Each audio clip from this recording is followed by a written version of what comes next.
Bonjour et bienvenue à tous. Donc, aujourd'hui, on accueille Frédéric Vergniaud, qui est ingénieur d'études au Centre de sociologie de l'innovation à Paris. On l'accueille parce qu'il a développé un logiciel d'analyse de discussion sur des forums ou des groupes de discussion du type des listes Yahoo. Et il a développé donc un logiciel qui s'appelle LAM, dont on va parler aujourd'hui, et puis on échangera aussi sur plus généralement l'analyse de messages électroniques ou d'échanges sur forum ou sur d'autres supports. Avant de laisser la parole à Frédéric, je vais couper le micro de tous les intervenants. Et donc, je vous rappelle que vous avez un chat pour discuter. Il y a un petit panneau à gauche de la fenêtre principale WebEx. Et il y a aussi le module questions et réponses qui est vraiment destiné à poser vos questions sur lesquelles on répondra soit au fil du temps, soit à un moment donné. L'idée du séminaire, c'est toujours un peu voilà, de discuter de méthodologie. Hein, c'est vraiment quelque chose de libre. Faut pas hésiter à poser ces questions. Et donc on va laisser Frédéric présenter son intervention pendant 40 minutes. Tu auras peut-être des questions à un moment donné, et puis après on discutera des différents sujets qu'on a envie d'aborder. Donc je oui, Damien. Bien entendu, vous pouvez poser des questions par oral si vous le souhaitez. C'est juste qu'on coupe pour éviter les bruits parasites et vous pouvez réactiver votre micro très facilement en cliquant sur l'icône micro. Voilà. Et si jamais ça marche pas, vous manifestez dans le chat pour réclamer le rétablissement du son. Voilà, donc je coupe les micros de tout le monde. Ah non, là, pardon. Je ne sais pas si j'ai coupé ou activé à tout le monde. Vraisemblablement, j'ai coupé, donc c'est bon. Donc Frédéric, à toi de jouer. Voilà. Et merci d'être là. Merci à toi. Bonjour à tous. Donc, je suis Frédéric Vergniaud, je travaille au Centre de sociologie d'innovation, le CSI, qui est un laboratoire situé à l'École des Mines de Paris, qui est aussi une des équipes depuis 2012 de l'Institut interdisciplinaire de l'innovation, qu'on appelle ICUB, qui est l'UMR 9217, et qui regroupe les 3 laboratoires de sciences sociales des mines, l'équipe SHS de Télécom et le Centre de recherche en gestion des Polytechniques. Dans ce webinaire, je vais vous présenter le logiciel que j'ai développé, dont le petit nom est LAM, LAM étant l'acronyme de logiciel d'analyse de messages électroniques. Ce logiciel permet d'extraire et d'opérer des descriptions statistiques de messages électroniques de type email ou de type post lorsqu'ils sont issus de forums en ligne. J'ai initialement conçu ce logiciel en 2008 pour répondre à des questions de recherche sur les listes de discussion électroniques autour de la santé. L'enjeu était à l'époque de pouvoir faire des statistiques de listes de discussion Yahoo de plusieurs dizaines de milliers de messages. Et à cette époque, aucun logiciel de ce type n'existait. Il a donc fallu partir de zéro. J'ai choisi le langage Java, déjà parce que je ne le connaissais pas et j'avais très envie de m'y plonger. Et puis pour profiter de son aspect multiplateforme, puisqu'il équipe par défaut tous les systèmes d'exploitation, même si ça peut changer avec les derniers OS d'Apple. Pour profiter aussi de la rapidité de Java, et comme c'est un des langages objets les plus utilisés, il possède une communauté d'utilisateurs énorme, ce qui me garantissait d'une part des réponses assez rapides à mes problèmes et une durée de vie assez longue. J'ai ensuite essayé au fil des années d'enrichir le logiciel de fonctions supplémentaires. Suite à de nombreuses demandes, une des principales nouveautés a notamment été de pouvoir télécharger des messages de forums en ligne et de ne plus se cantonner à des boîtes mail locales. J'ai aussi implémenté avec le temps le multilinguisme, l'exportation paramétrable des listes. Excusez-moi, il y a la police qui passe sur le boulevard Saint-Michel, j'espère que ça vous a pas fait trop de bruit. La navigation dans les différentes couches de données et un gros travail, le plus difficile finalement pour moi, a été de fournir une interface utilisateur pas trop laide et le plus agréable possible. Voilà, je ne sais pas si j'y suis arrivé. Avec tous ces changements, j'ai rendu LAM public en 2012 avec la possibilité de le télécharger en tant que logiciel libre sous licence GPL. Il a depuis été téléchargé à peu près 1 millier de fois, a servi dans une demi-douzaine de projets de recherche ici au CSI et j'ai eu aussi quelques retours de personnes extérieures au monde académique. Donc l'AM s'organise autour de 3 fonctions principales. L'extraction des messages et leur analyse, la manipulation des données, qui englobe les opérations de nettoyage, de sélection, de scission ou de fusion, et l'exportation en vue d'exploitation plus poussée des données à l'aide de SGBD, par exemple, ou des logiciels de statistiques dédiés beaucoup plus performants que l'AM. On commence, alors à partir de maintenant, je vais partager le logiciel LAM. Voilà, donc normalement, vous devriez avoir à l'écran. Dans 2 petites secondes, je regarde, alors attendez, tac, tac, non.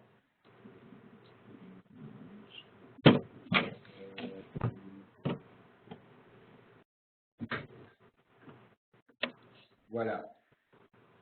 Donc là, est-ce que vous avez une petite fenêtre avec l'âme écrit français, anglais, English? Alors, oui, donc on le voit.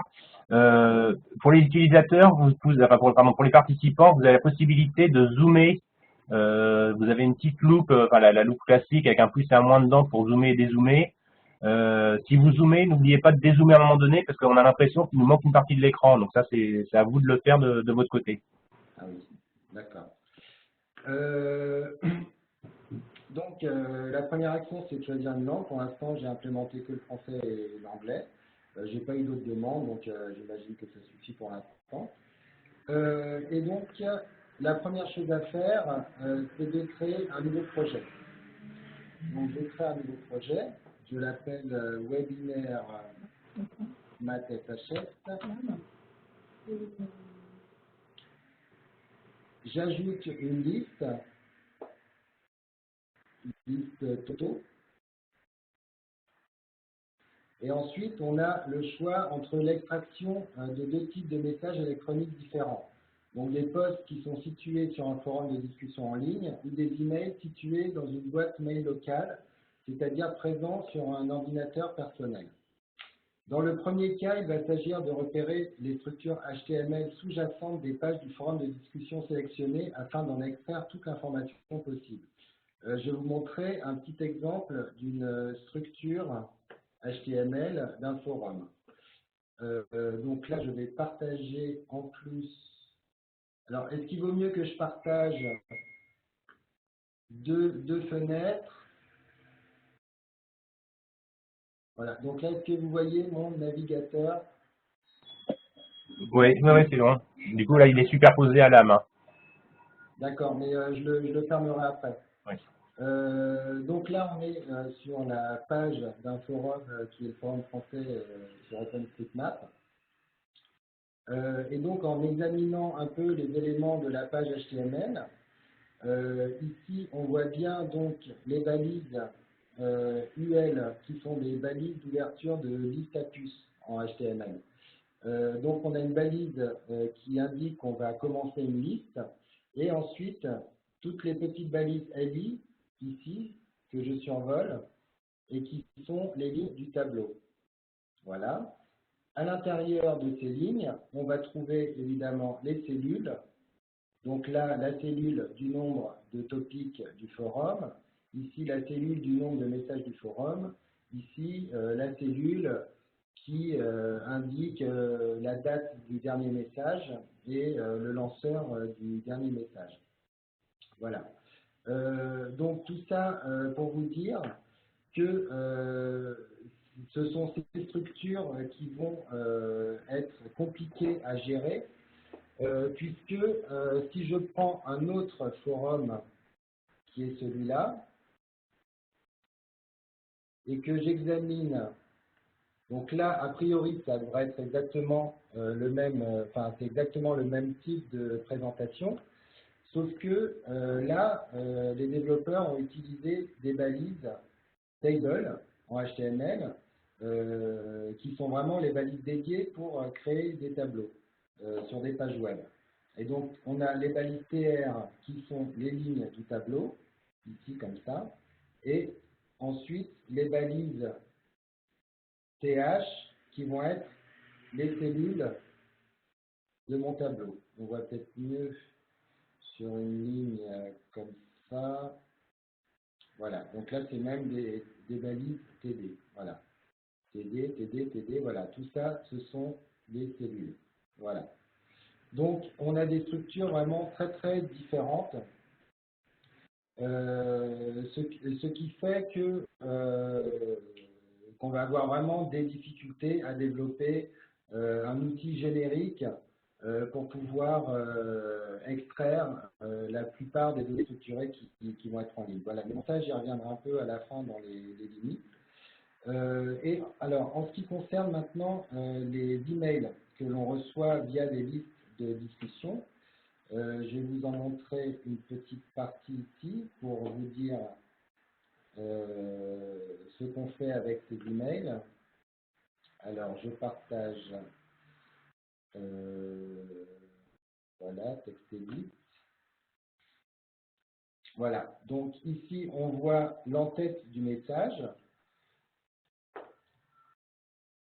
Donc, c'est tout ce qui va nous servir à retrouver les serveurs, enfin bon, ça, on ne va pas s'en servir, les serveurs par lesquels on transitait le message, la date d'envoi, l'identifiant du message, le client mail par lequel a été écrit le message, le moteur du message évidemment, les destinataires, etc. Et enfin, le corps de message qui se trouve ici.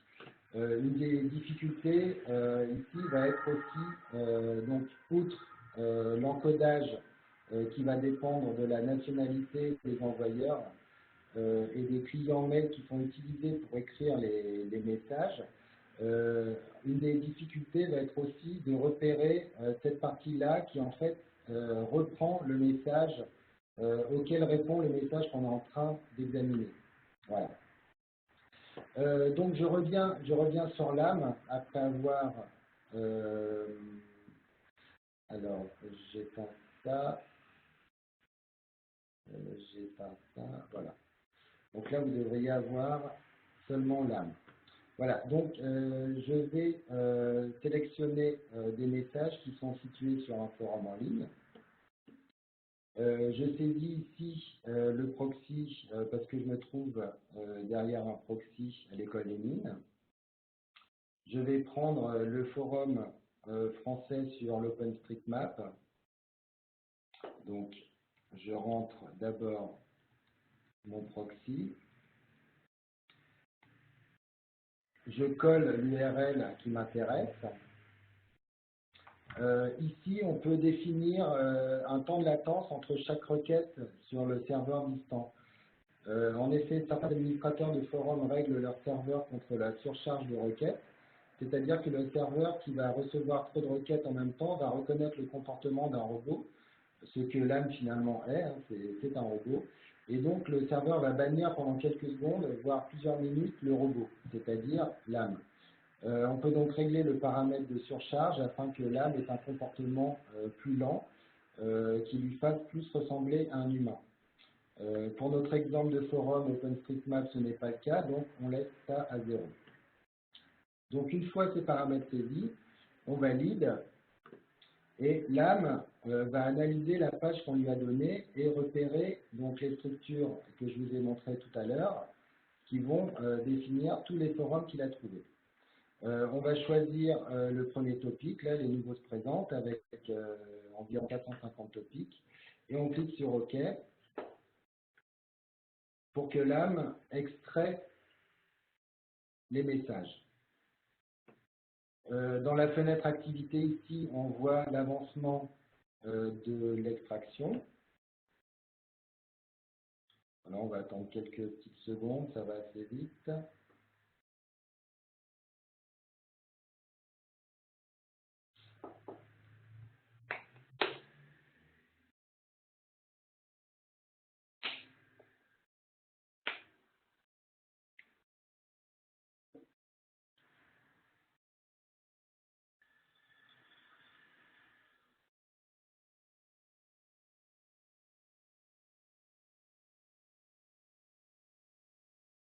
Voilà. Donc une fois que la récupération est terminée, une fenêtre surgit nous demandant de déterminer des coefficients multiplicateurs qui vont permettre la sélection des locuteurs dominants et des sujets collectifs ou topiques collectifs dans le cas des forums. Ce sont deux indicateurs synthétiques que l'on a fabriqués en amont. J'y reviendrai un petit peu plus tard. Pour l'instant, on clique juste sur OK pour effectuer l'analyse et la séquence d'extraction des messages s'achève. Une fois cette séquence terminée, on peut alors, d'une part, naviguer dans le contenu des messages ici, à gauche de l'onglet structure de liste, et d'autre part, visualiser un certain nombre de statistiques sur cette liste. C'est la partie droite du premier onglet ici, et le deuxième onglet tableau de bord. Pour naviguer dans les messages, j'ai choisi une présentation un peu comme sur un client mail, type Thunderbird ou Mail pour Apple.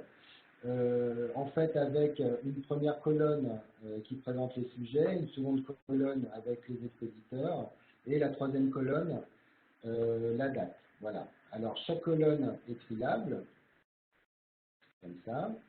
On peut visualiser chaque message et chaque conversation simplement en cliquant dessus. Voilà. Et quand je double-clique sur une conversation, on obtient quelques petites données sur cette conversation.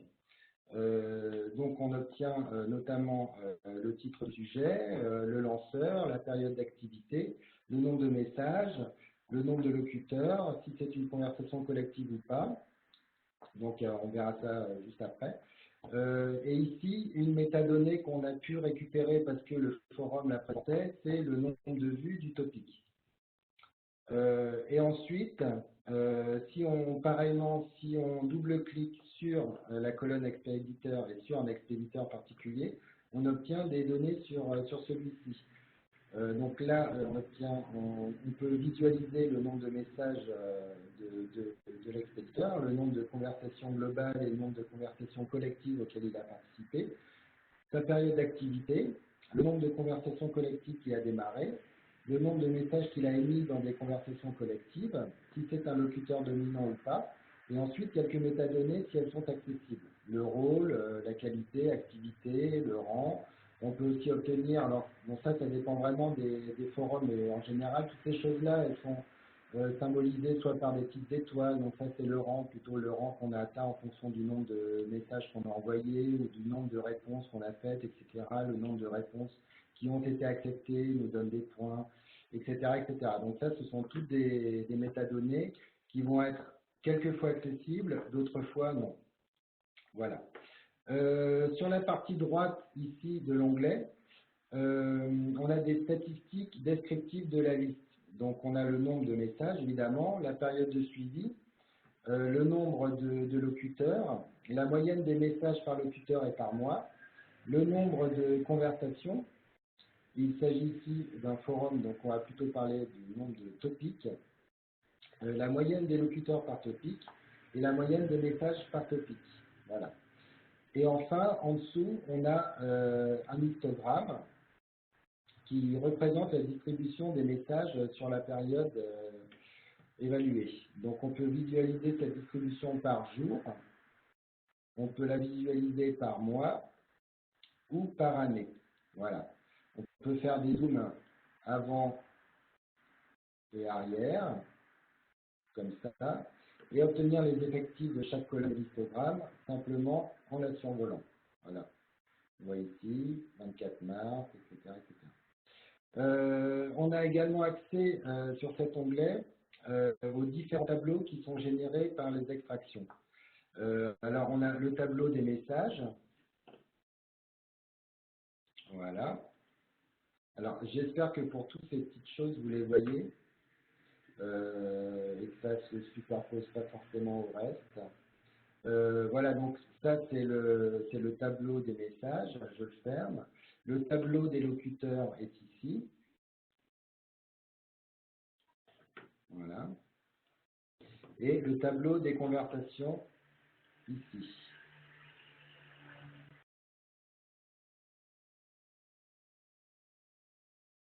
Voilà. Donc, ces tableaux contiennent toutes les informations collectées et calculées pour chaque message, locuteur et conversation. Et sur ces tableaux, on a aussi des filtres pour pouvoir sélectionner différents messages en fonction de différents filtres. Par exemple, ici, sur les conversations, je peux choisir de visualiser les conversations qui ont plus de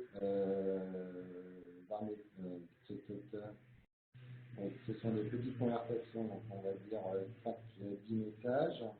Voilà. Donc après, plusieurs filtres sont possibles sur la durée, le nombre de messages, le nombre de locuteurs ou le nom du lanceur. Voilà. Donc sur chacun des tableaux, on a des petits filtres comme ça pour visualiser assez rapidement et faire une idée assez rapide de la constitution de la liste.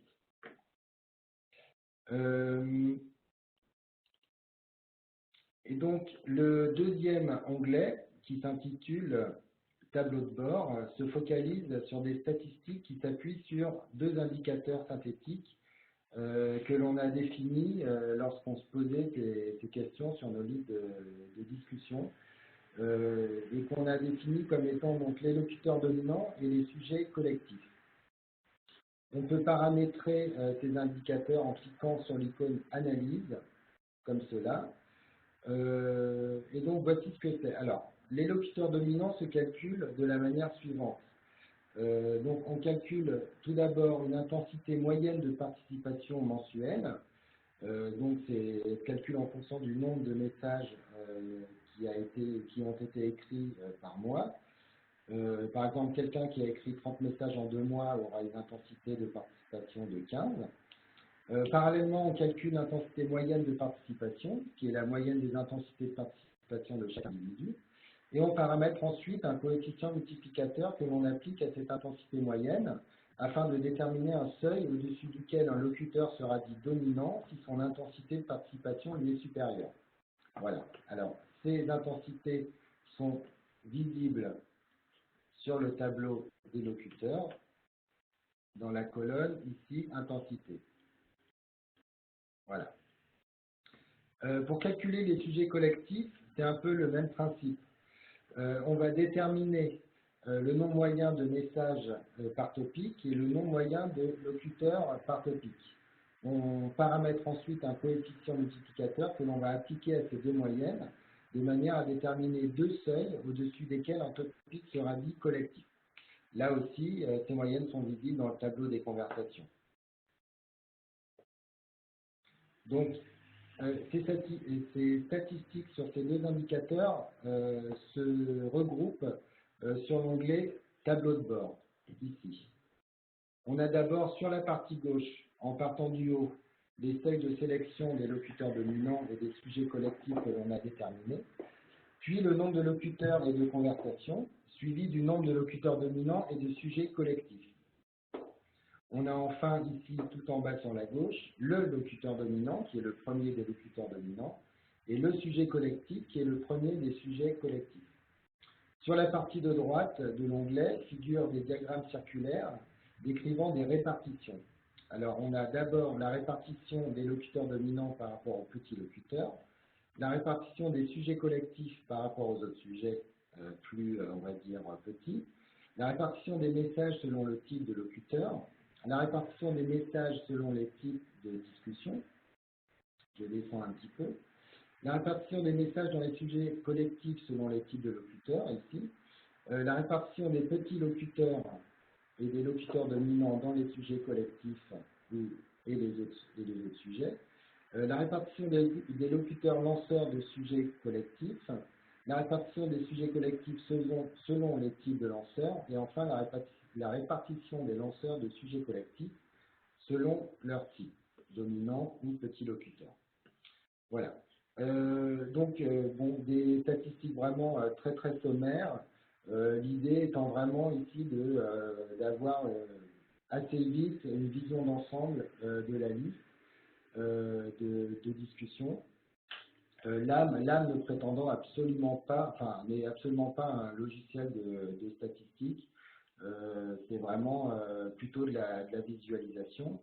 C'est pour ça que dans cette optique, j'ai implémenté une visualisation pardon, des relations entre locuteurs selon leur participation à des conversations communes.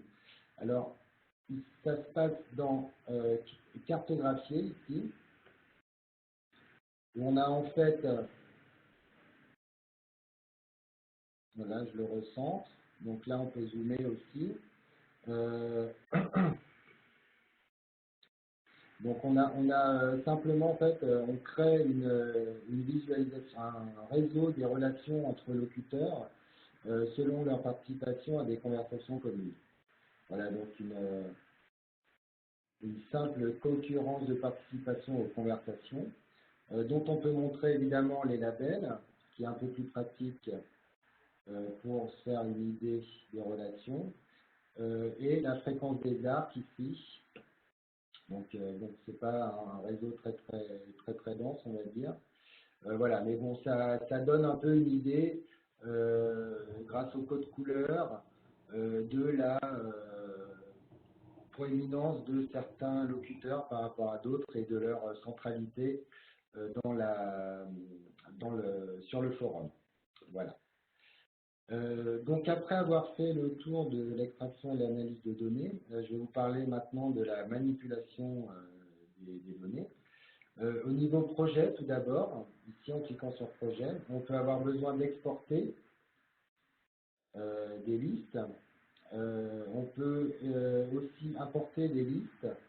On peut également fusionner des listes ou en supprimer. Donc ça, ce sont un peu les fonctions de base sur les listes. Au niveau des listes, on peut vouloir opérer une scission de listes. Alors ça va nous servir pour créer des sous-listes de la liste principale. On a le choix entre deux paramètres, un paramètre locuteur et un paramètre date. Si on choisit le paramètre locuteur, c'est qu'on va scinder une liste selon un locuteur particulier. Le paramètre date, on va avoir le choix entre un découpage de la liste selon les jours, selon les mois ou selon les années. Voilà, si là je prends les années, ça va me créer autant de sous-listes de la liste principale qu'il y a d'années de suivi. De la même manière, dans le tableau, alors, hop, je réponds OK. Alors, les analyses ne sont pas encore faites, donc une fois que les sous-listes ont été créées, il faut refaire toutes les analyses. Et de la même manière, si on peut sélectionner dans le tableau des messages un ensemble de messages. Par exemple ici, je vais prendre tous les messages de, mettons, Altio, là. Hop, je clique sur sélection et je crée une liste qui va s'appeler messages d'Altio. Alors, bon, ça ne sert pas grand-chose d'analyser ensuite la liste vu qu'il y a un seul locuteur. Mais bon, après, on va pouvoir l'exporter pour pouvoir la mettre en relation, par exemple, avec d'autres listes. Alors, là, me permet aussi le regroupement des messages d'une liste. Ici. Mais cette fonction ne va être utile que pour des mails issus d'une liste de discussion, car le regroupement va se baser sur le titre du sujet. En effet, celui peut varier dans un mail, car l'utilisateur peut le modifier, alors qu'il ne peut pas l'être sur le forum, puisqu'il n'y a que le lanceur de topic qui définit une bonne fois pour toutes le titre de son topic. Pour les mêmes raisons de plus grande liberté donnée à l'utilisateur, le nettoyage des messages qui se situent ici ne concernera que les messages de type mail et issus de listes de discussion, donc de boîtes mail en local. Voilà, bon, je reviendrai un petit peu plus tard sur le sujet. Et je vais vous présenter maintenant donc, une des dernières grandes fonctionnalités de l'AM, qui est l'exportation en vue d'analyse plus poussée donc, par d'autres logiciels, parce qu'encore une fois, l'âme ne se prétend vraiment pas un logiciel d'analyse. Donc, c'est en cliquant ici, ça nous permet d'exporter les messages au format CSV. Donc, on peut choisir d'exporter l'ensemble du tableau des messages, du tableau des locuteurs ou du tableau des conversations. Ou alors, faire une sélection dans les messages selon les locuteurs. Bon, là, je vais changer de liste parce que forcément, je n'ai qu'un locuteur. Voilà, donc là, je peux choisir des locuteurs. Donc, je n'aurai exporté que les messages de ces locuteurs.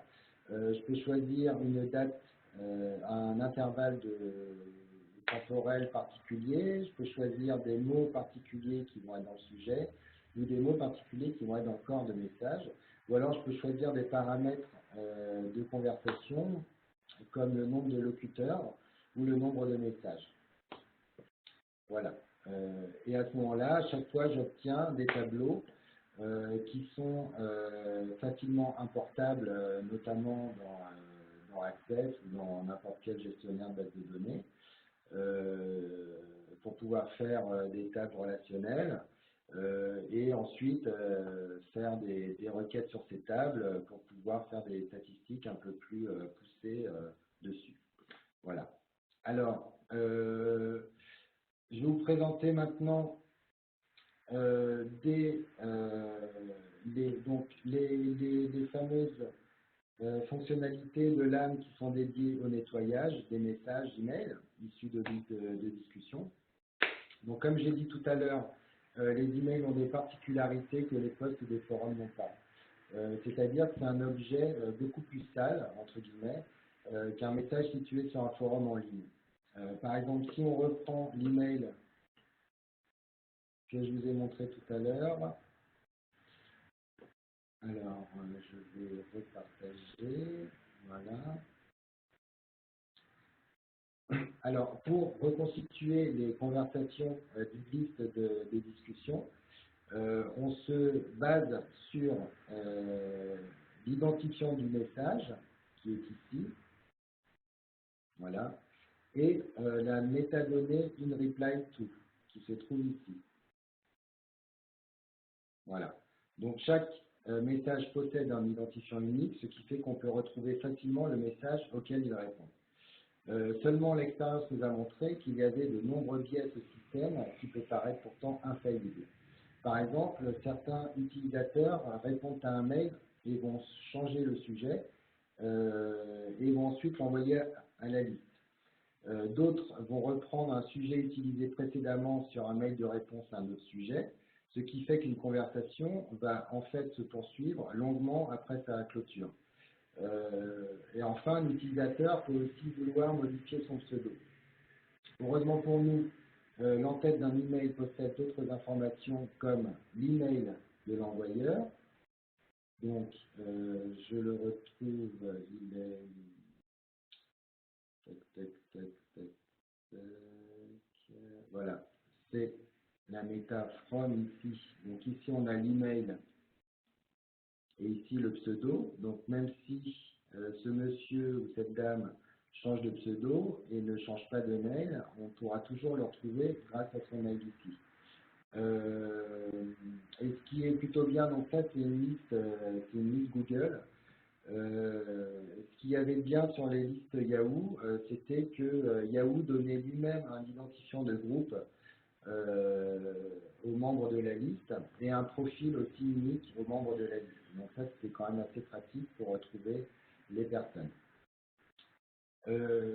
Donc, je vais créer une nouvelle liste.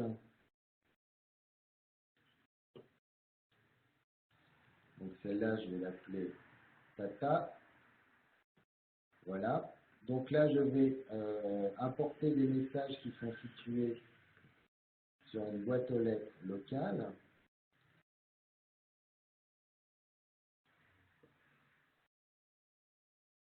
Voilà, je prends ici. Donc là, il s'agit d'une liste sur un moteur de base de données qui s'appelle H2. Voilà, donc bon là, on a exactement pareil que ce qu'on avait tout à l'heure avec les messages issus de forum. Sauf que maintenant, on va pouvoir nettoyer un peu les messages, notamment les sujets et les locuteurs. Comme je vous ai dit tout à l'heure, bon là, on s'en rend pas trop compte sur 624 messages, mais je vous assure que sur une liste qui a 200 000 messages, on se retrouve avec un bruit absolument énorme. Voilà. Donc, alors, par contre, ça il faut le noter, c'est qu'à ce niveau, les opérations qu'on va effectuer vont modifier les messages qui ont été importés. Donc, ce sont des opérations irréversibles. Et donc, pour revenir à un état antérieur des messages, il faudra les réimporter. Donc, on va commencer par faire un peu de nettoyage sur les locuteurs de messages. Le nombre, donc, on peut repérer ici le nombre de locuteurs qui est de 128. D'accord? Donc, on fait message nettoyer les locuteurs. Alors, la version automatique du nettoyage, c'est justement une version qui s'appuie sur l'identifiant Yahoo qu'on ne peut pas utiliser sur cette liste-là. Comme je disais tout à l'heure, les listes Yahoo que je possède, ce sont des listes très très privées puisqu'il s'agit de listes de patients, donc de gens malades qui parlent de leur maladie. Voilà, donc je ne voulais pas exposer ça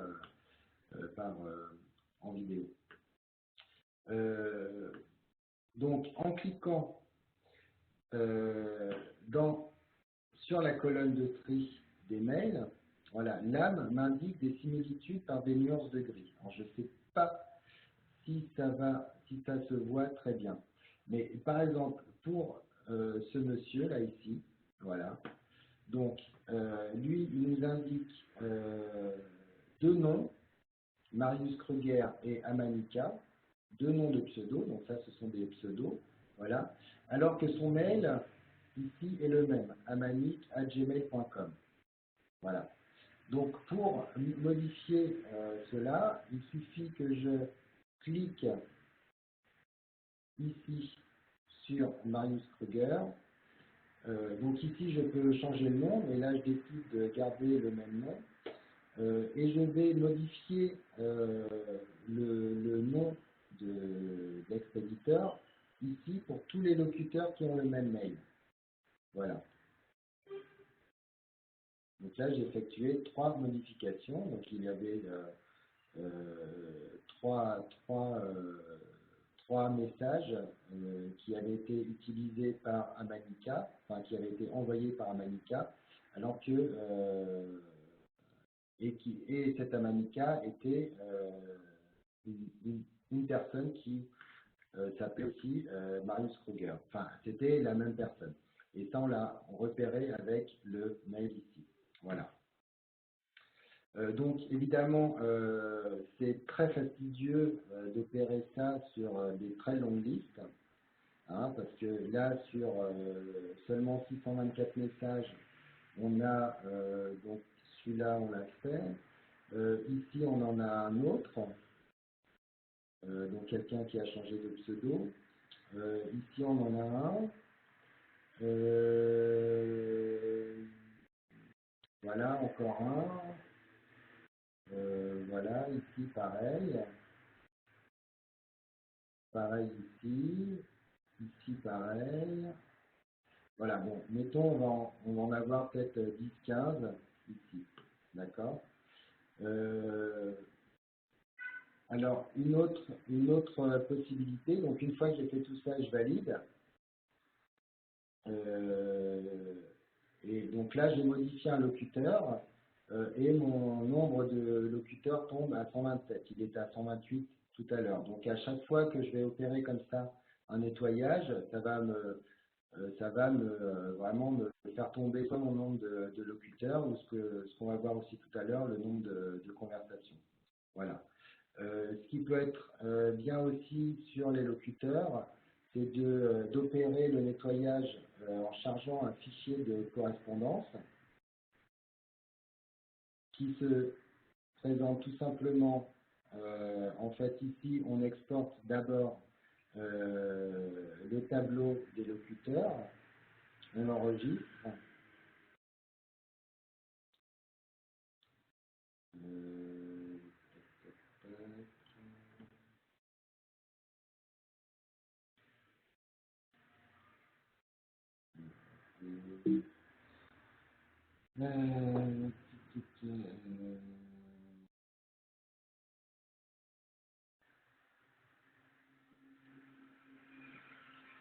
Voilà. Et ensuite, je vais pouvoir en fait faire tout ça indépendamment de l'âme. Donc sur les grosses listes, ça peut être assez pratique. Il suffit juste que je le retrouve. Alors, où est-ce que c'était ici. Ici. Voilà, donc c'est un fichier Excel. Ah oui, mince, il faut que je partage, excusez-moi. Donc je partage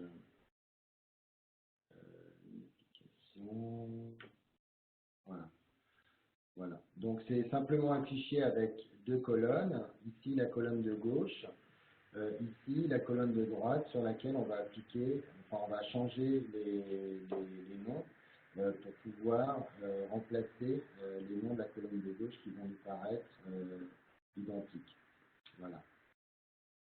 Je ne vais pas enregistrer.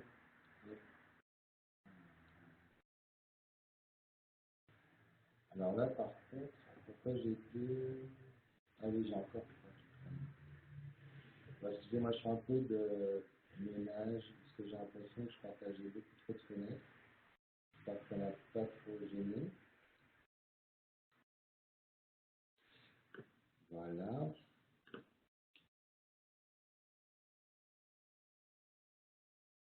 Et donc on peut passer au nettoyage des sujets.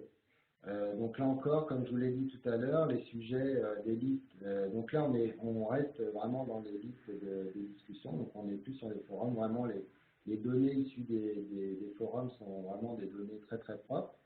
Donc là on ne parle que des listes de discussion, dont les sujets peuvent avoir vraiment énormément de bruit, puisque chaque membre de la liste peut reprendre un vieux sujet, le modifier ou alors rajouter des choses dans le sujet, alors que le sujet finalement sera poursuivi, enfin que la conversation sera poursuivie, et donc on ne va pas pouvoir se baser sur les métadonnées pour retracer les conversations. Donc, pour nettoyer des sujets, plusieurs possibilités. Donc on a une fonction de nettoyage automatique qui est basée sur les caractères ou les mots qui sont entre crochets et qui sont situés donc, dans le sujet. Voilà.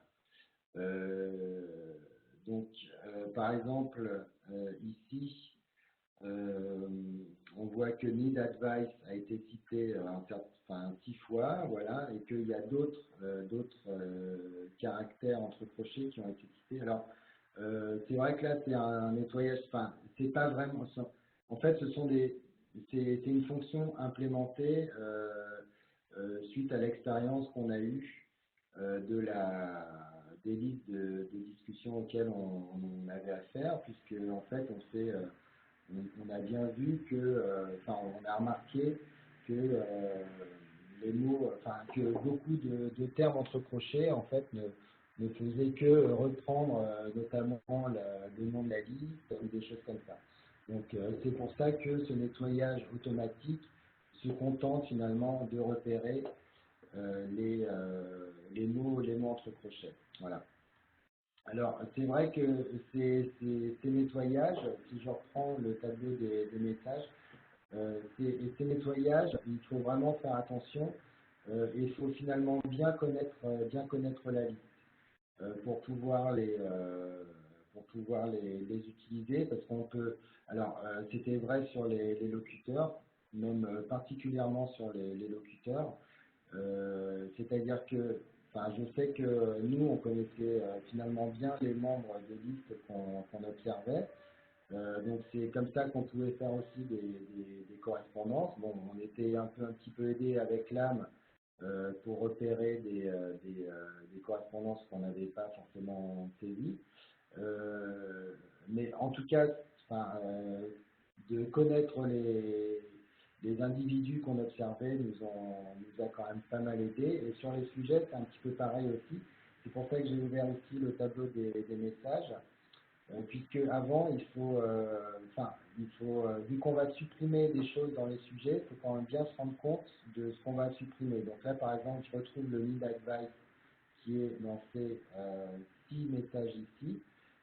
Voilà, donc là, on peut s'apercevoir qu'on va supprimer quelque chose qui finalement ne va pas trop nous manquer, puisque après le titre, puisqu'après arrive le vrai titre du sujet. Donc bon, là, évidemment, c'est sur 624 messages. Il faut bien voir que, encore une fois, sur 200 000 messages, on a des caractères dans tous les sens, des blancs, de la ponctuation dans tous les sens, plutôt, enfin, des caractères, c'est normal, mais de la ponctuation dans tous les sens. Et donc, bon, c'est là que vraiment va nous aider vraiment cette fonction de nettoyage de l'âme. Voilà. Donc, si je la reprends, voilà. Donc là, je vois bien le lead advice qui a été cité 6 fois. Je vais pouvoir le supprimer. Voilà. Et donc, là, on passe, si je reprends ici mon tableau des messages,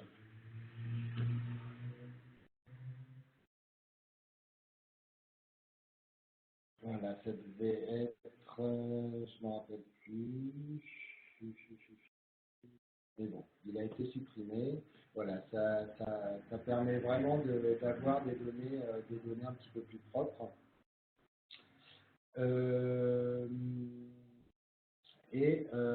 Alors aussi, il y a une fonction de nettoyage des sujets qui va se faire manuellement. Là, c'est tout simplement avec un recherche en place. Donc, on saisit un mot ici, on lance la fonction et elle va supprimer dans les sujets les mots qu'on a saisis. Voilà. Donc là aussi, il faut faire quand même avoir une assez bonne connaissance quand même de la liste sur laquelle on est en train d'opérer pour ne pas se retrouver à modifier trop en profondeur les sujets. Donc après avoir nettoyé les sujets et les locuteurs, donc on va pouvoir opérer le regroupement de messages. Donc ça, c'est une action qui se base donc sur le sujet des messages dont on a supprimé tous les espaces et la ponctuation et que l'on a tronqué à 15 caractères. Donc le premier regroupement de messages, donc une fois qu'on a nettoyé les sujets, nettoyé les locuteurs, mais là c'est surtout pour les sujets, enfin c'est pour les sujets. Du coup, on va se retrouver donc avec des messages qui vont être disséminés dans la liste et qui vont pourtant avoir le même sujet. Une fois qu'on va avoir enlevé certains mots entre crochets, ben, on va s'apercevoir qu'en fait, c'est une discussion qui est reprise d'un message qui a 2 mois. Voilà, donc c'est ici qu'on peut regrouper des messages de la liste. Donc le premier paramètre de regroupement est un paramètre de temps ou de nombre de messages. Le principe, c'est qu'on va ajouter à des conversations existantes des messages ayant le même sujet dans un intervalle, donc ici de X jours ou ici de X messages. Ces 2 paramètres sont accompagnés de la détermination d'une distance de Levenshtein qui se trouve ici, maximale, qui va comparer la similarité des chaînes de caractères des sujets. Donc là, on a déterminé une distance de une similarité de un caractère de différence. On peut mettre 2, on peut mettre 3, etc. dans la limite évidemment de 15, puisque le travail s'effectue sur des sujets tronqués à 15 caractères. Bon, en général, on met 1 ou maximum 2 pour pas non plus trop regrouper des messages dans des conversations qui n'auraient pas trop de rapport. Dans notre exemple, sans regroupement de messages, et si l'on se base uniquement sur la métadonnée InReplyTo que je vous ai montré tout à l'heure, on a ici 177 conversations. Et si l'on regroupe, si l'on applique le paramètre de regroupement des messages jour, c'est-à-dire dont le sujet tronqué est équivalent à un caractère près dans un intervalle de 30 jours, je fais OK, voilà, et là on est passé à 166 conversations. Voilà, donc on a pu quand même redispatcher 11 messages dans des conversations existantes, probablement des messages qui étaient disséminés dans la liste, qu'on a pu réaffecter à des conversations. Voilà, bon, bah, je pense que j'ai fait le tour. Voilà, je pourrais peut-être juste, pour finir, parler des évolutions futures du logiciel. Voilà, une des grosses limites de l'AM concerne l'extraction de messages sur des forums en ligne. En effet, pour l'instant, les différentes structures extractives sont codées en dur dans le logiciel. Donc ça, je parle des structures HTML dont je vous ai parlé tout à l'heure. En fait, vu qu'on était assez pressé par le temps, je suis parti tout de suite sur un codage en dur de ces structures dans le logiciel, ce qui fait que la flexibilité est absolument, est quasi nulle. Alors même si un grand nombre de forums sont pris en charge parce qu'ils se basent sur un CMS des forums qui s'appelle PHPDB et qui concerne 70% des forums qui sont sur le web. Mais pour pallier à ça, j'ai développé cette année un plugin pour Chrome qui permettra à l'utilisateur de sélectionner lui-même les zones qui lui paraissent intéressantes sur la page qu'il est en train de visualiser, de manière à fournir ensuite à l'AM la structure HTML sous-jacente à extraire. Donc pour l'instant le plugin est terminé, il n'est pas encore implémenté dans l'AM, mais quand ce sera fait, normalement n'importe qui devrait pouvoir récupérer n'importe quelle donnée structurée située sur le web. Voilà. Bien, ben, merci beaucoup Frédéric. Alors, d'abord, c'est juste une petite remarque. Moi, j'avais un peu utilisé l'AM, pas forcément jusqu'au bout, et je suis vraiment impressionné du travail qu'il y a derrière. Si tu peux nous dire, de manière un peu anecdotique, mais nous préciser au moins le temps que tu as passé pour développer ce logiciel. Après, j'ai vraiment des questions très factuelles, notamment sur l'import des fichiers. Est-ce qu'on est un peu limité sur des gros volumes ou des grosses messageries en termes de temps d'import? Et après, j'ai l'impression que l'AM duplique les messages localement, même si c'est que du texte, parce que ça prend pas mal de place. Et puis, effectivement, donc on a tous des messageries qui peuvent être différentes. Est-ce que dans certains cas où les messages sont stockés dans des formats particuliers, il y a des logiciels où tu as des manips à faire assez simples pour remettre les messages électroniques dans un format qui soit directement lisible par l'AM. Et puis, du coup, ça c'est vraiment plutôt une question de béotien, un peu sur l'analyse des mails ou des forums de discussion. Est-ce que, des fois, ça vaut pas le coup, pour quelle raison? Alors, je sais, je me doute, des forums très très pauvres, où il y a peu d'utilisateurs, mais c'est par exemple, il y a un moment, tu dis, voilà, donc je crois que c'était sur les données de cancer, tu dis, on a fini, enfin, on connaissait les personnes, vous les connaissiez, c'était quoi? C'était à travers leurs échanges, à travers l'analyse de leurs échanges sur le forum que vous les connaissiez pas personnellement, quoi. C'était, Oui, personnellement aussi, parce qu'il se trouve qu'on avait on avait une chercheuse qui était enfin, qui suivait aussi les gens dans leur association. Donc, il y avait vraiment des relations, enfin, ils avaient vraiment joué le jeu d'ouverture totale de leurs instances de discussion. Donc, on pouvait participer à leur conseil d'administration, leur AG et donc leur discussion en ligne. Voilà. Alors, et puis après, enfin, il y a genre enfin, qui dit ouais, que l'âme avait des difficultés pour suivre les évolutions, enfin soit des forums et tout ça. Toi, par rapport à l'âme, tu vas continuer à l'implémenter, à le développer, ou enfin, voilà, c'est des questions un peu générales sur le logiciel et sur enfin, voilà, l'analyse de messages de forums en ligne, quoi. alors pour répondre à la question là sur l'implantation de fichiers, alors non, vraiment il peut manger. Alors je crois peut-être j'ai dû enfin juste une petite explication avec Java en fait. Sur chaque ordinateur, donc où Java est installé, on a une machine Java virtuelle qu'on peut paramétrer.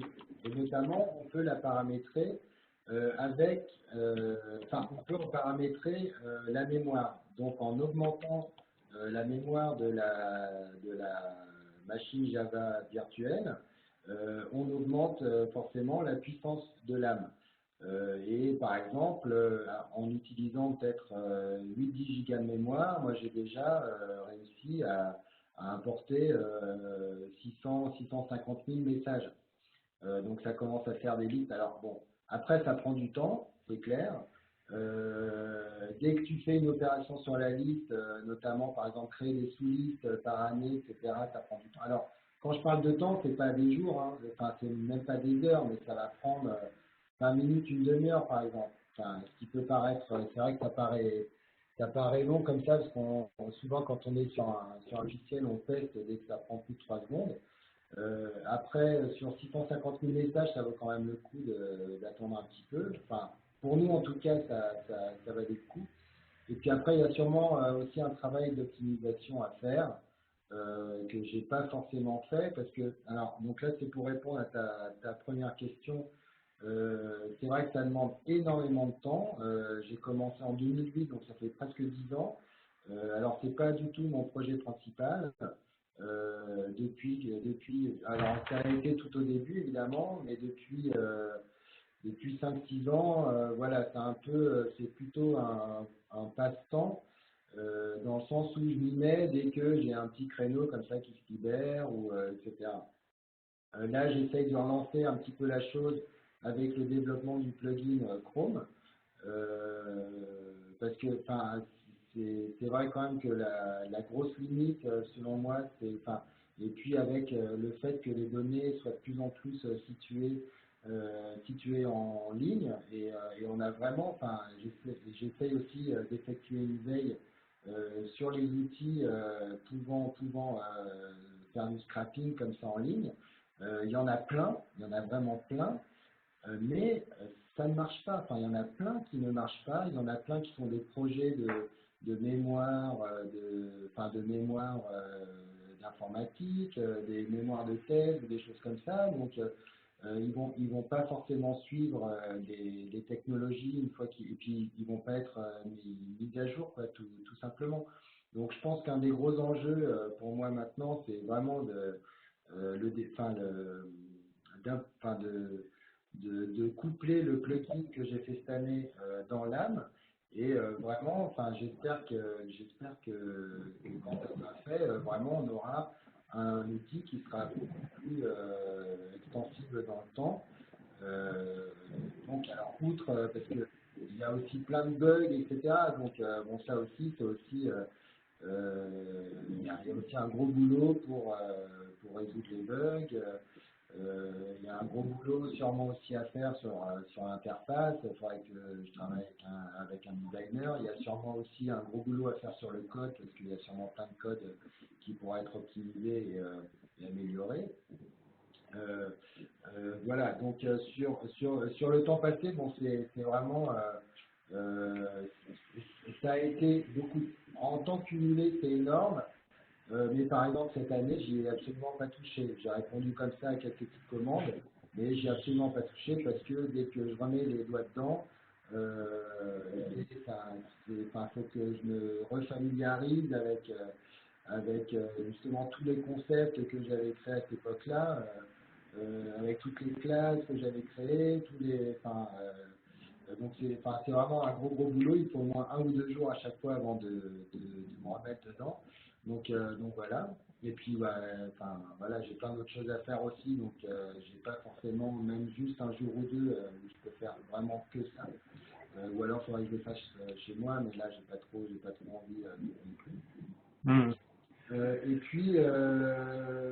Et puis, voilà. Alors pour les futurs développements, je vois surtout donc ce couplage du plugin que j'ai fait avec l'âme. Et puis, après aussi, il y a, je vais peut-être pas énumérer tout, mais à la limite, un logiciel, ça n'a jamais vraiment de fin, quoi. On peut toujours, c'est bien à un moment donné de faire une version à peu près stable, mais même là encore, il y a des bugs, il y a des sorties de fonctions, des erreurs qui ne sont pas gérées. Donc tout d'un coup, c'est ce qui s'est passé quand toi tu l'as utilisé, par exemple, il y avait un petit truc qui n'était pas géré, mais l'erreur n'était pas prévue. Donc pour toi, c'était juste un logiciel qui se bloque, tu ne sais pas pourquoi. Alors qu'avec juste une petite correction, du code, voilà, le truc a marché, quoi. Donc voilà. Très bien. Donc, moi, j'ai d'autres questions, mais je vais peut-être laisser la parole aux participants. Donc, soit vous posez les questions via l'utilitaire de questions et réponses, ou éventuellement, vous pouvez réactiver vos micros pour poser la question. Et dans ces cas-là, vous pensez à recouper le micro après. Ça évite d'avoir des sons, des bruits, des nuisances sonores.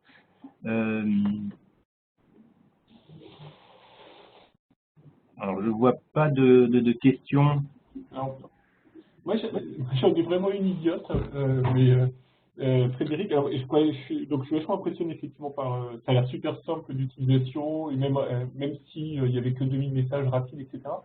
Ce que j'ai pas compris, c'est qu'est-ce qu'on en fait, mais là c'est vraiment sociaux plutôt, c'est qu'est-ce qu'on en fait après. C'est-à-dire, une fois que tu as extrait, tu as dit qu'on pouvait l'exporter, donc j'étais surprise que tu as cité Access, moi je pensais que tu allais citer R ou quelque chose pour faire de l'analyse de réseau.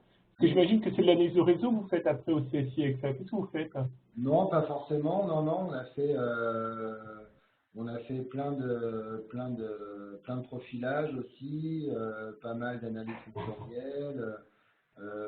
Non, là je parlais d'Access pour parler de base de données en fait, relationnelles pour pouvoir faire des requêtes, notamment pour l'analyse réseau. Moi je passe pas mal par ça quand même pour faire les concurrences. Et puis après, de l'analyse réseau évidemment, mais après c'est tout le panel il y a pas mal d'analyses textuelles aussi. Tout ça avec R effectivement parce que moi je suis un gros utilisateur de R. Après chacun utilise. L'important pour moi en tout cas c'était de pouvoir faire un export sous un format CSV qui est un format quand même assez partagé. Et puis après, chacun fait sa petite tambouille avec ça, quoi. Juste sur l'export, c'est t'exportes un fichier qui devient une table Et après, c'est dans ton système de gestion de base de données que tu refais des tables, des vraiment tu optimises, mais tu exportes, tu as un seul fichier CSV à l'export. Non, j'ai trois fichiers. J'ai Ah, le d'accord. fichier des messages, le fichier des locuteurs Ah, ok. et le fichier des conversations. Alors, justement, ça me fait penser, j'ai pas répondu tout à l'heure au poids que ça peut faire. Bah non, en fait, c'est très léger parce que je ne touche pas aux messages, les messages ils restent. J'ai absolument pas une copie. Je les copie en tant qu'objet Java. Donc, bon, ça, 600 000 messages, ça commence à prendre de la place. Mais là, 2000, 3000, 10 000 messages, on arrive peut-être à 1 ou 2 mégas. Donc, c'est vraiment très, très léger. Mais oui, oui, euh, on peut exporter ouais, les trois tableaux que je vous ai montrés, on peut les exporter. Ouais. Alors, il y a Eric Zoltukin, donc qui pose une question par écrit. Donc lui, il est intéressé, en fait, donc il travaille dans un service de diffusion de fichiers de données statistiques auprès des chercheurs. Donc il y a pas mal d'échanges, à la fois avec les utilisateurs ou avec les producteurs.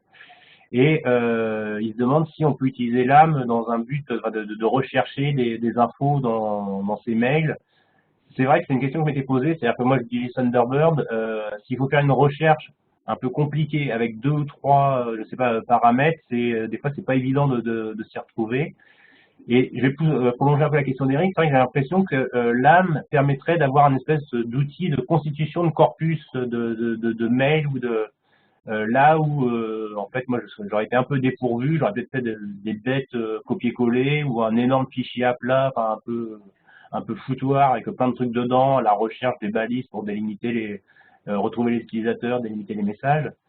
Donc il y a le côté un peu détournement de l'âme, à la fois côté gestion navigation dans les mails et puis constitution de corpus quoi.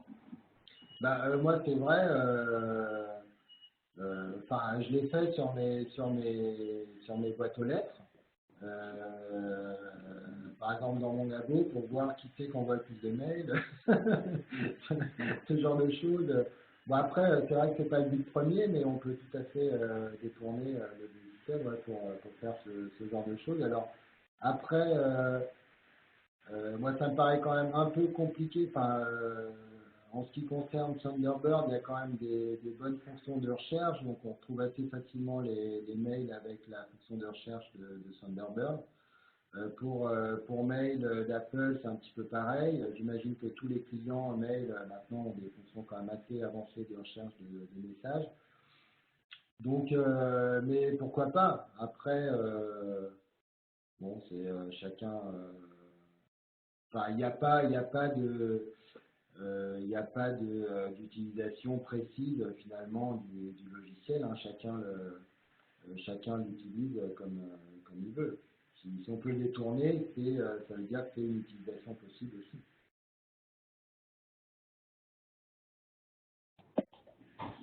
Moi, j'avais une autre question. Là, je pense que ça va être dans un développement futur, mais si jamais, par exemple, donc j'importe un forum de discussion qui m'intéresse, etc., je fais le traitement, gna gna gna, ça me prend bien une année, et donc, évidemment, avant de faire la publication, je veux refaire le traitement sur pour avoir les données mises à jour, en quelque sorte. Je suis obligé de refaire toutes les opérations ou j'ai un moyen de dire je veux refaire le même traitement parce que je veux dire quoi, est-ce que j'ai une traçabilité de façon stats, ça prendrait 2 secondes de faire euh, de relancer le même programme sur des données différentes. Est-ce que j'ai une possibilité de faire la même chose? Je vais devoir me refaire à la main tout. Non, non, alors pour ce qui s'agit d'extraction de messages, pour les messages qui sont sur des forums, en fait, il repère si c'est un forum que tu as déjà importé, enfin, si les messages, tu les as déjà importés, donc dans ce cas-là, il va faire juste un update. Et puis après, pour tous les, je dis, enfin, pour moi, ce ne sont pas vraiment des statistiques, donc il n'y a pas vraiment de travail effectué. C'est vraiment plus un tableau de bord descriptif, un peu visuellement, voilà, histoire d'avoir comme ça quelques données d'ensemble. Donc, Mais je pensais à tes regroupements, là, quand tu vas regrouper les messages, quand tu vas refusionner les utilisateurs, etc. Ça va falloir que je le refasse ou bah, faut que je bah, garde une trace? alors ça, par exemple, si tu as utilisé un fichier de correspondance, du coup, ton fichier il est enregistré sur ton ordi et tu as juste à l'importer pour l'appliquer sur la liste des logins. D'accord. Mhm. Et après, alors toujours une question, parce que vraiment je suis nul en analyse de réseau, etc. Et j'étais un peu surpris, par exemple, si la personne fait le choix d'avoir 2 logins, j'étais surpris qu'on le regroupe quand même, parce que je me disais que s'il avait 2 logins, c'est peut-être parce qu'il cherchait à dire 2 choses différentes sous ces 2 identités. C'est ça ce que je veux dire? Ouais, mais C'est juste un bug informatique parce que le type, je pense pas à changer, comme par exemple Eric, souvent il nous écrit avec le mail à 10 peut-être qu'il pense pas à changer son mail. si, ça je pense. Non, non, je pense vraiment, c'est à un moment donné, enfin, tu vois, sur les forums, tu peux changer, enfin, sur les listes aussi, hein, tu as toujours un profil qui t'est attaché et que tu peux modifier. Donc, par exemple, enfin, moi, sur cette liste H2, là, je me suis changé à un moment donné. J'ai envoyé 3 messages avec Frédéric Vergniaud écrit en minuscules. Et j'ai changé à un moment sur mon profil, j'ai mis S majuscule et D majuscule. Tu vois. Donc ça peut être des petites choses comme ça, sauf que ton identifiant ne change absolument pas, donc la plupart du temps c'est ton mail. Et par contre, c'est vraiment euh, enfin, quand tu vas essayer de faire, de, enfin, de repérer des noms de pseudo, c'est là que tu vas avoir un problème en fait. Donc enfin, c'est pour ça qu'on a choisi de développer des fonctions comme ça de nettoyage de pseudo, parce que ça nous posait vraiment des gros problèmes quand même. Donc là encore une fois, c'est vrai que sur une liste de 600 messages, c'est enfin, c'est pas forcément très très voyant, parce que quand même même sur 600 messages, il y avait peut-être une cinquantaine de messages qui étaient mal, enfin, dont le pseudo était mauvais, enfin, ou qu'on pouvait regrouper en tout cas sous une autre étiquette de pseudo. Mais sur une liste beaucoup plus grosse, ça pose vraiment des gros soucis et on peut passer comme ça à la trappe 10-15% des messages, quoi.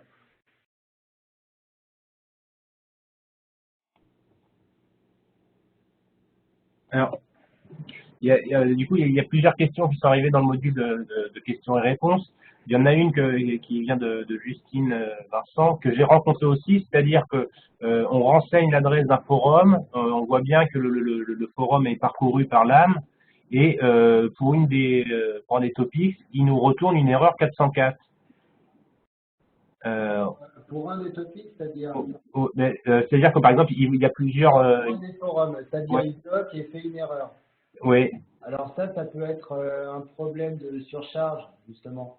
En fait, on est vu par le serveur comme un robot et le serveur est configuré pour rejeter les robots. Donc d'accord. déjà, il faut commencer par régler la surcharge. Donc en général, on va mettre 10 ou 20 millisecondes, enfin 1000 ou 2000 millisecondes. Et ensuite, alors après, ça peut être la structure qui n'est pas prise en charge par l'âme. Donc là, à ce moment-là, c'est ce que je disais tout à l'heure, c'est l'inconvénient actuel de ce logiciel, c'est-à dire que c'est codé en dur. Donc si la structure n'est pas prévue, ça nous jette. Alors, je vais poser ma question autrement, c'est-à-dire que l'âme peut lire certains sujets du forum et pas les autres. Ouais, parce que tu peux avoir, non, non, c'est pas un sujet qui va te bloquer, c'est une structure de page. Donc, D'accord. donc tu peux avoir des pages principales, tu arrives sur un forum, tu as une liste de forums. Après, tu cliques sur un des forums, tu as une liste de topics. Tu cliques sur un topic et là, tu as une liste de messages avec évidemment à chaque fois des pages de topics et des pages de messages. Donc, tu peux avoir des forums qui vont avoir les mêmes structures de pages de forum, les mêmes structures de page de topic, mais pas la même structure de page de message. Tu vois? Donc, ce qui va bien marcher pour les forums et les topics va planter pour les messages. Et donc, c'est là que ça va faire vivre là. Donc, c'est en ça que la structure, enfin, c'est en ça que je parle de structure non implémentée dans l'âme. D'accord. Et sinon, il y avait une question pour importer donc des listes, enfin des messages qui sont issus de listes de diffusion, par exemple Maté SHS. Tu peux préciser comment on fait? Alors, il faut être abonné à la liste d'abord, c'est-à-dire les recevoir dans son mail, sur son ordinateur, je veux dire. Et ensuite, il faut aller, alors bon, ça dépend des clients mail.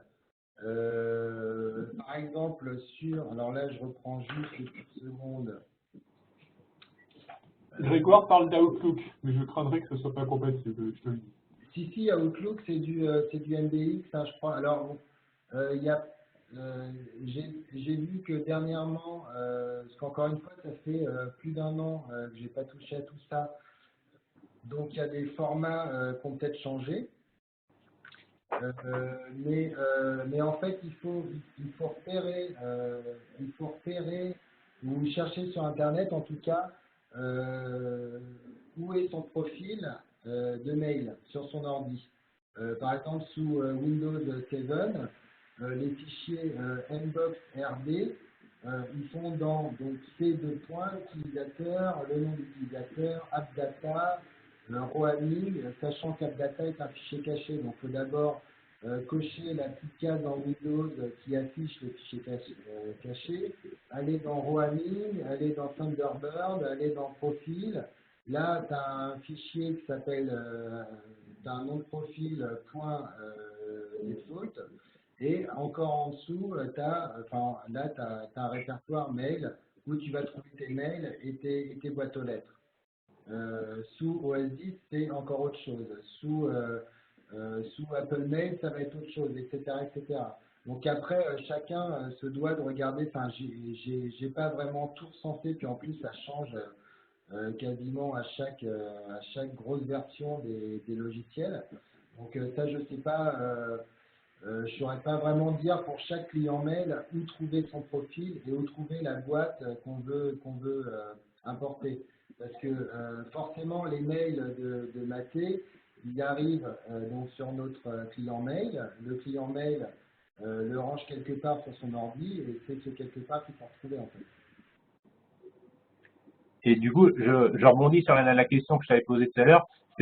On n'a pas d'outil de transfert de mail, enfin il y a pas. Bah, alors, Enfin, pas implémenté dans l'âme, hein, je sais pas, mais toi, tu connais pas un truc qui. bah, sur tous les clients, tu as une fonction d'export de messages. Alors, ça j'ai jamais vraiment utilisé. Mais tu peux, alors ça doit te faire un fichier d'archives, je ne sais pas quel format, mais qui doit contenir tous tes fichiers EML, enfin EML étant le format mail en fait. Donc c'est peut-être une manière un peu plus simple de retrouver tes messages en fait. D'accord. Parce que si on peut pas indiquer à l'âme un répertoire qui contient, je sais pas, enfin, un ensemble de messages au format EML. Si, enfin, quand tu ajoutes des messages, Ouais. tu peux pointer vers ce répertoire-là. Même si c'est pas au format box, on peut. Il faut que ça soit. Alors, de toute manière, ça prendra tout type de message EML ou EMLX. Il y a peut-être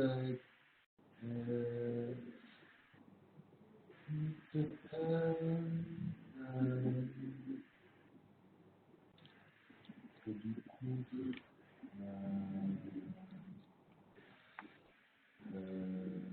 bon, je ne retrouve plus. Parce qu'en gros, après, les clients donc, qui reçoivent le message qui est forcément un EML, ils le reçoivent et après ils vont le ranger dans des boîtes et ce sont ces boîtes qui vont avoir des formats propriétaires. Donc c'est là qu'on trouve du Nbox, Nbox RD, du NBX, du etc., etc. Et ça, des fois, c'est compressé. Donc, si c'est compressé, là, on ne va pas pouvoir le décompresser. Par contre, toi, tu vas pouvoir le décompresser avec un outil que tu vas trouver sur Internet pour te créer juste un répertoire propre avec tous tes fichiers UML dedans. Donc, vaut mieux passer par ça.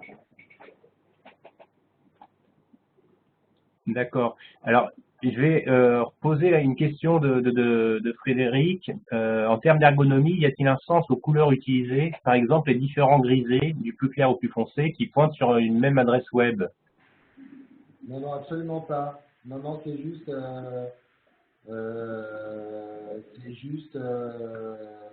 comme ça. C'est complètement arbitraire de choisir des nuances de gris. Voilà, des fois d'ailleurs, c'est pas très lisible, donc je pense qu'il faudra changer ça. Mais non, non, il n'y a pas de signification particulière, si ce n'est que du coup, si je travaille sur le mail, un même mail va être de la même couleur que le cadre. Bon, bah, t'as de la chance, il n'y a pas beaucoup de cartographes aujourd'hui, on va pas te reprocher de ne pas faire de sémiologie. Alors, on approche de la fin, je refais le... Ah, et Frédéric, donc, et dans les tableaux, les lignes en mauve, c'est juste pour distinguer les différentes lignes. C'est Ouais. ouais. Dans le graphe que tu avais montré, en revanche, le rouge avait l'air d'être des centres de réseau, des nœuds de réseau, non? Ah oui, oui, en rouge, ce sont les locuteurs dominants. D'accord. Ouais. Non, non, pour les tableaux, ça désigne juste la sélection. Ah oui, non, ah oui, d'accord. Donc, je vois de quoi vous parlez en fait. C'est dans les tableaux de conversation où, alors effectivement, alors je vais repasser deux petites secondes. Je vais repasser sur le partage. Voilà ici. Voilà. Donc effectivement, donc dans les tableaux de messages, on n'a pas de couleur. D'accord. Effectivement, dans les tableaux de locuteurs, on a ah oui, alors ça c'est ma liste toute pourrie, je vais reprendre celle-là. Voilà. Dans les tableaux de locuteurs, donc on a en rouge les locuteurs qu'on a définis, qu'on a paramétrés comme dominants, et en bleu, ce qu'on va appeler les petits locuteurs. Et effectivement, dans le tableau des conversations, on a les sujets collectifs qui sont en mauve. Donc ça, je pense que c'est ce mauve dont vous parlez ici. Et un verdâtre qui sont les petits, les sujets non collectifs. Voilà. Je pense que c'est ça dont Frédéric parlait. Oui, ça a l'air d'être de ça. Et elle te remercie pour ta réponse. J'ai envie de te poser une question, mais Twitter, tu n'avais pas envie de le faire rentrer dans l'âme? Enfin, pas tout, mais on a plein de collègues qui travaillent à partir des données Twitter parce qu'apparemment, elles sont quand même plus facilement accessibles que d'autres données propres à des différents réseaux sociaux. C'est vrai qu'on se dit, mais en fait, ça pourrait être pas mal si tu le faisais. Et théoriquement, c'est vraiment hyper simple. Enfin bon, il faut s'y connaître un peu en HTML ou en informatique, mais c'est vraiment hyper simple d'intégrer une structure. Tu me donnes un compte Twitter, je pense que, je sais pas, en moins d'une semaine, je te bidouille une structure supplémentaire dans l'âme pour pouvoir importer tout le compte Twitter. Pareil pour Facebook, pareil pour n'importe quelle page web. Le problème, c'est que c'est une chose infinie. Enfin, du coup, on peut lui mettre plein de structures comme ça. Puis, j'ai pas le temps finalement de répondre à toutes les demandes. Donc, c'est pour ça que j'ai pensé au plugin qui va permettre de faire un outil plus générique. Et une fois que tu seras sur ton Twitter, bah, tu pourras sélectionner les zones qui t'intéressent sur Twitter. Tu donnes la structure que tu as sauvegardée, tu la donnes à l'âme, et l'âme après se chargera d'importer tout ce que tu lui as désigné en fait. Et toi, parce que par exemple, au niveau du CSI, il n'y a pas de projet où, sur Twitter où tu aurais pu répondre avec l'âme? Non, on ne travaille pas trop sur les réseaux sociaux. Alors, c'est une question, il n'a pas soulevé, enfin, une bonne précision. On a des discussions qui sont sur des listes de, alors, je sais jamais comment, des Google Groups ou des listes de discussion Yahoo. Il faut être membre de la liste ou du groupe pour pouvoir récupérer les données. Il suffit pas de renseigner. Non, ça j'ai pas de. Alors, de toute manière, ce sont des listes privées. Donc forcément, il faut que tu passes par l'administrateur à un moment donné. Alors, c'est marrant parce que je m'attendais aussi à des questions venant de votre part, des questions de droit. Alors, je sais pas. Non, parce que on a très bien fait les choses. Ouais, je donne un peu de bâton pour faire battre. Mais bon, c'est forcément un truc auquel, je l'ai pas mis, j'en ai pas parlé d'ailleurs, mais il faut absolument que je fasse un point là-dessus parce que c'est quand même, c'est une chose importante.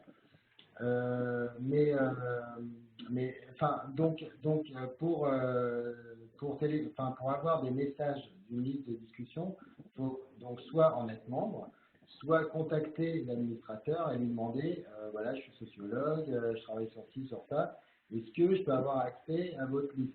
Enfin, est-ce que vous pouvez me donner et faire une extraction des messages de votre liste pour que je puisse les analyser?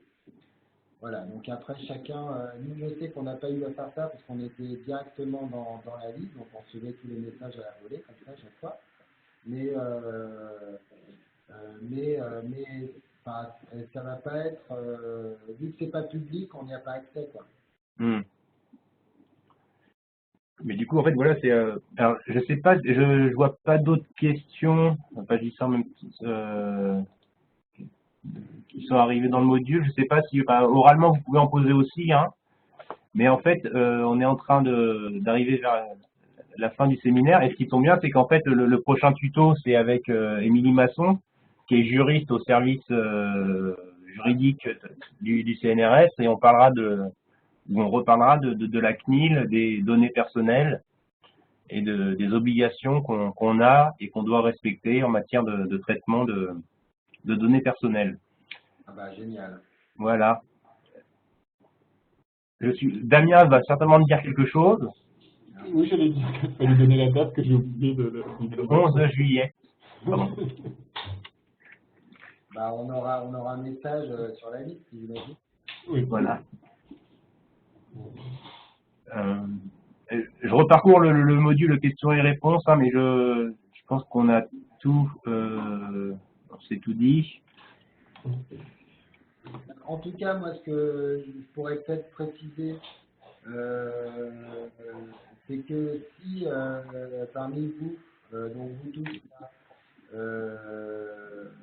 vous avez envie d'utiliser l'âme, que vous téléchargez, vous l'utilisez, et qu'il y a un blocage ou je ne sais pas quoi, n'hésitez vraiment pas à me contacter.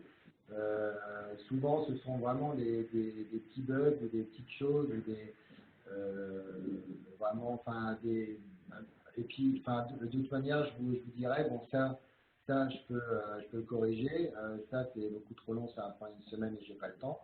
Voilà, sachant que l'an prochain, je devrais m'y remettre un petit peu parce qu'on a des projets là qui vont arriver, dont l'âme pourrait bien fonctionner dessus. Donc, et puis il y a cette histoire de plugin là voilà. Enfin, donc n'hésitez pas à me contacter.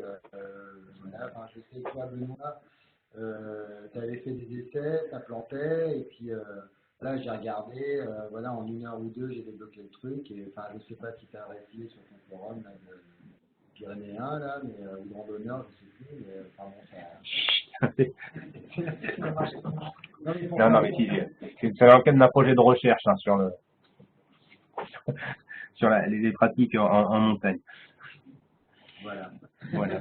Mais en tout cas, merci beaucoup. Puis je tiens quand même, enfin, tu parles de bugs et tout ça, mais tu nous as quand même fait une démonstration en direct où ça n'a pas planté, quoi. Donc c'est Bill Gates n'a jamais réussi, hein. Non, mais bah, c'est vrai que enfin, pour préparer le webinaire là, je m'y suis remis un petit peu, puis enfin, j'étais presque étonné aussi de la stabilité. C'est une première version 1.1 où j'avais quand même pas mal bossé dessus, où je m'étais dit bon allez, je rajoute plus rien, mais là tout ce qu'il y a, faut que ça tourne nickel. Parce que c'est vrai que c'est trop chiant déjà de perdre du travail quand tu as bossé 1 heure sur un truc et tout d'un coup tu perds tout, tu sais pourquoi. Donc bon, enfin je vous promets encore quelques bugs, ça c'est sûr. Mais bon, c'est vrai que il est assez stable, quoi. Ouais. Merci du compliment, en tout cas. merci à toi surtout. Et puis ben, merci aussi à tous les participants qui nous ont rejoints pour ce tuto sur le WebEx. Hein, du coup, ben, on se retrouve le 11 juillet prochain pour parler de la loi informatique et liberté et des différentes contraintes ou obligations auxquelles on est soumis dès lors qu'on traite de données quantitatives ou qualitatives qui traitent directement à des personnes vivantes. Voilà. Bon, et bien merci à tous et puis à bientôt. Merci à tous, merci à toi Benoît. À bientôt.